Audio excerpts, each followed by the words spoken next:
everybody, Carlos here from CoralVue. Another episode of CVtv. We're here with Adam from Battlecorals, and just kind of our yearly visit to check out his new system and what he has done in terms of changes, additions, new corals, and so forth. Yeah, it's good to have you, man. I will say these visits are getting frequent and more fun every time, I will say. So, I mean, you guys are always welcome. I will say that. So, well, what's your, I think most people want to know, it's the typical parameters. Simple stuff, man, simple stuff. I run my salinity a little higher.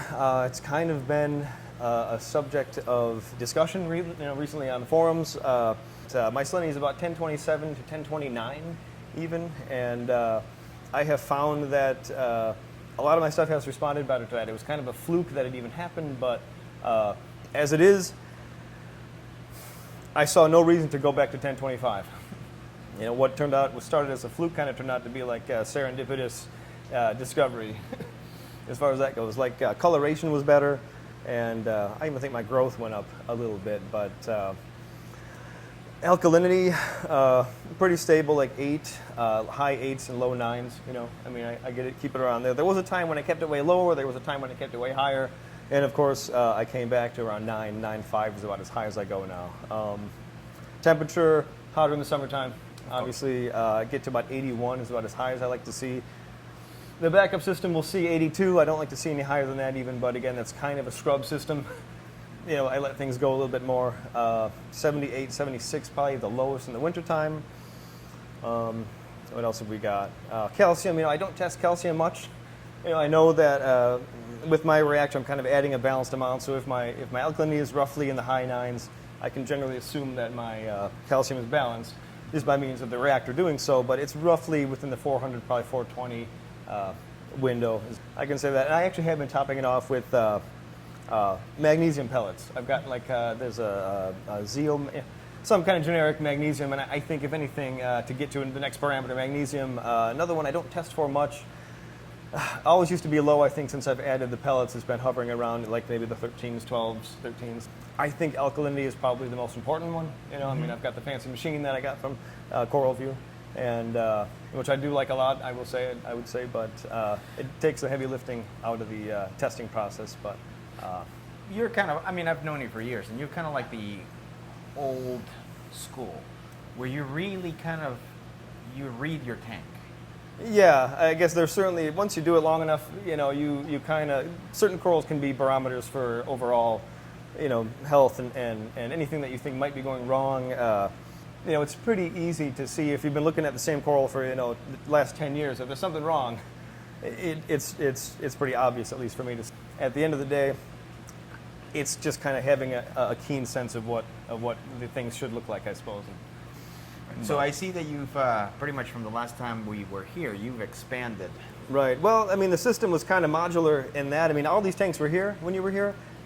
These were dry, you know, essentially, and I've done nothing but kind of grow and continue to kind of add to the collection. And more importantly, I've done a lot of fragging, which has been able to allow me to facilitate orders. You know, I can ship orders immediately. I mean, I've got stuff. If you order something, I've got it, and that's kind of like a new kind of you know, one of my ultimate goals. But I've got roughly 95% of what's on the site that I have listed as available as an encrusted frag ready to. You know, most of my stuff is like that I'm actually shipping out now has been cut a couple months. You know, I mean, it's not just encrusted; it's growing again. Like it's kind of transitioned past like the frag stage, and now it's actually growing again.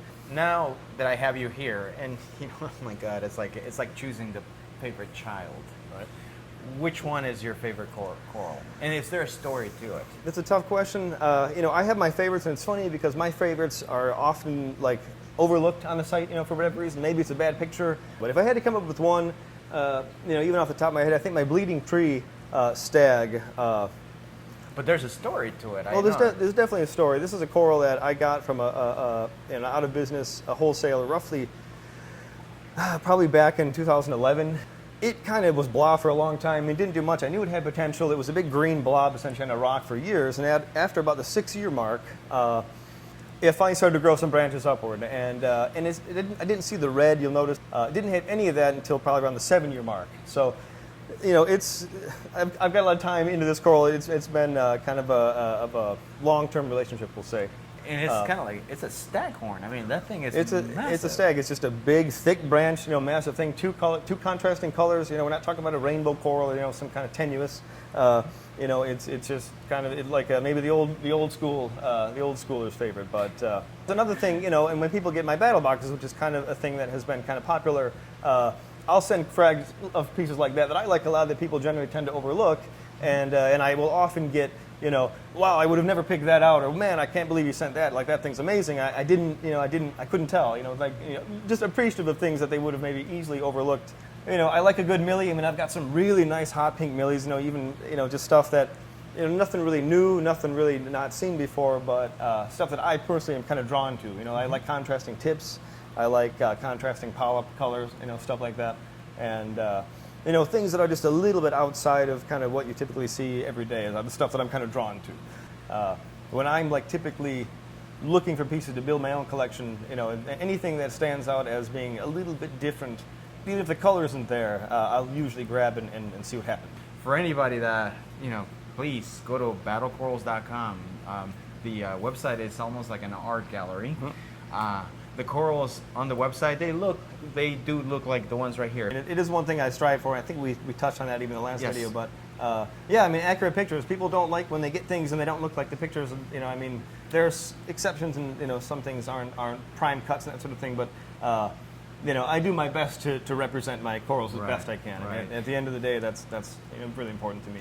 And that bleeding tree staghorn, it looks better in person than in the picture. Thank you, Adam. Thanks for letting us come over and visit here every year. And again, everybody, battlecorals.com. And if you're interested in any more videos from Adam or YouTube or any of the products that we carry, just don't forget to visit us, CoralVue.com, and don't forget to subscribe.